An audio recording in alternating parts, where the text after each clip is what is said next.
गलतियां जीवन का हिस्सा है, पर इन्हें स्वीकार करने का साहस बहुत कम लोगों में होता है। नमस्कार, मैं हूं मोहित कमल श्रीमाली। आप सभी का तहे दिल से स्वागत करता हूं आपके अपने चैनल में। तो सबसे पहले यह बात जानने की है कि 2 नवंबर को आंवला नवमी है, यानी कि जैसे अक्षय नवमी, और अक्षय का तो आप सब मतलब जानते ही हैं, इतनी बार आपको बता चुके हैं, जिसका क्षय ना हो, जो कभी खत्म ना हो। तो पौराणिक मान्यता के अनुसार कार्तिक शुक्ल पक्ष की नवमी से लेकर पूर्णिमा तक भगवान विष्णु आंवले के पेड़ में निवास करते हैं, और इस दिन आंवले पेड़ की पूजा अर्चना कर दान पुण्य करने से अक्षय पुण्य, यानी कि ऐसा पुण्य जो कभी समाप्त नहीं हो सकता, कभी खत्म नहीं हो सकता, कभी उसे नष्ट नहीं किया जा सकता, उस पुण्य की प्राप्ति होती है। और बाकी के दिनों की तुलना में नवमी पर किया गया दान और पुण्य कई ज्यादा गुना अधिक लाभ देता है। यह व्रत कार्तिक शुक्ल पक्ष की नवमी को किया जाता है, और उसको करने से व्रत हुआ, पूजन, तर्पण आदि का फल अक्षय हो जाता है, और इसलिए ही इसे अक्षय नवमी, यानी कि आंवला नवमी तो कहा ही जाता है, उसी के साथ में अक्षय नवमी के नाम से ज्यादा लोग पहचानते हैं।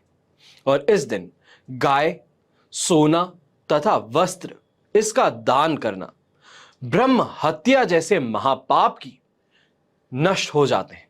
और इस दिन स्नान करने के बाद में आंवले के वृक्ष के नीचे पूर्व की ओर मुख करके षोडशोपचार, यानी कि पंचोपचार से पूजन करके जड़ में दूध की धारा गिरा करके पेड़ के चारों ओर सूत लपेट करके, सूत का मतलब होता है धागा, चाहे तो आप मौली कर सकते हैं, अगर ये नहीं होती, कलावा जिसे बोला जाता है नहीं होती, तो धागा जो होता है, सूती धागा जिसे बोला जाता है, उसको भी आप लेकर के पेड़ के चारों ओर लपेट सकते हैं, और कपूर या फिर घी की बत्ती से आरती करके 108 बार परिक्रमाएं करते हैं।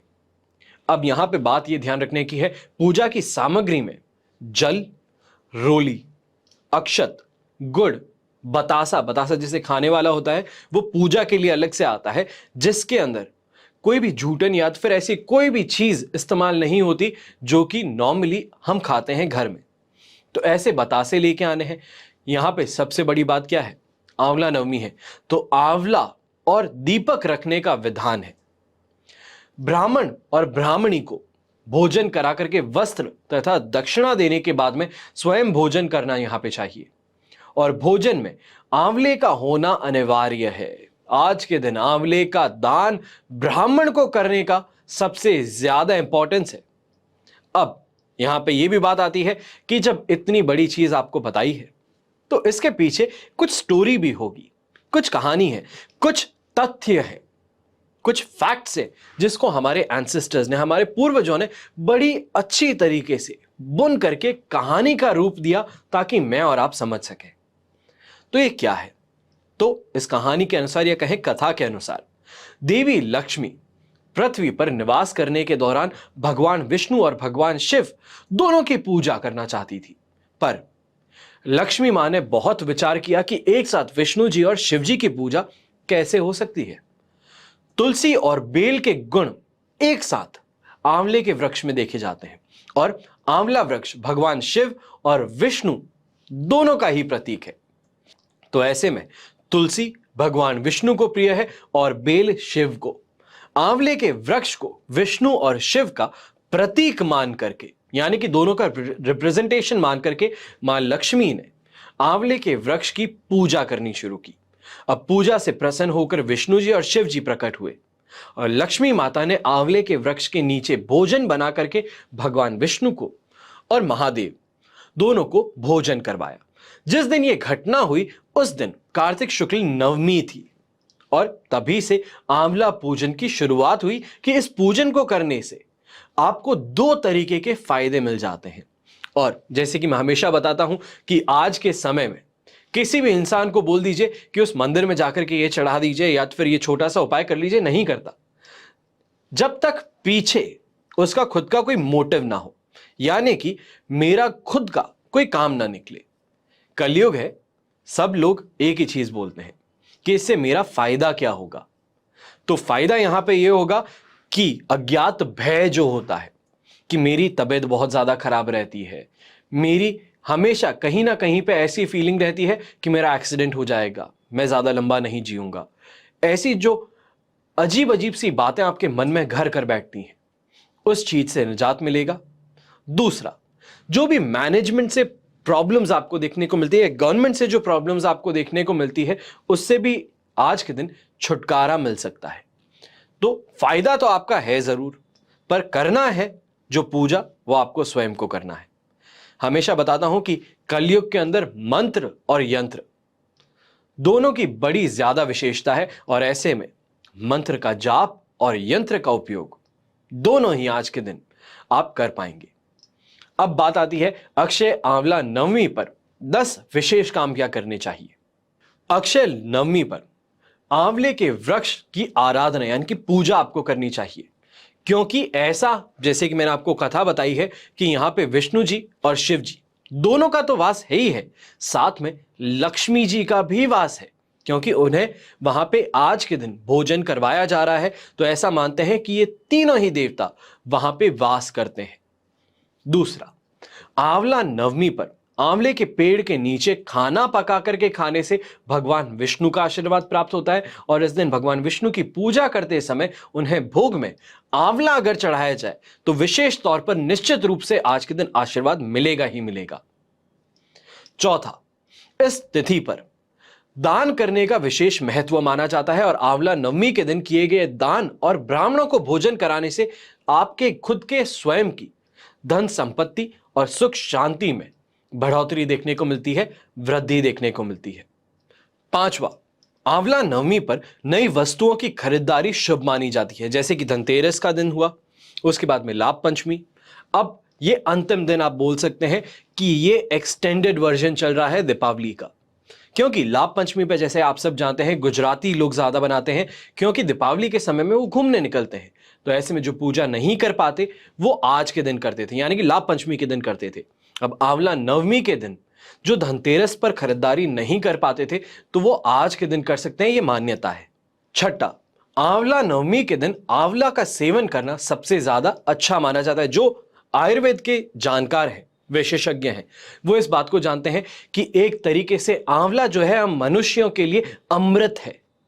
इसको लेने से आपके जीवन में, आपके स्वास्थ्य में कितनी सारी समस्याओं का समाधान हो सकता है सिर्फ और सिर्फ एक आंवला से।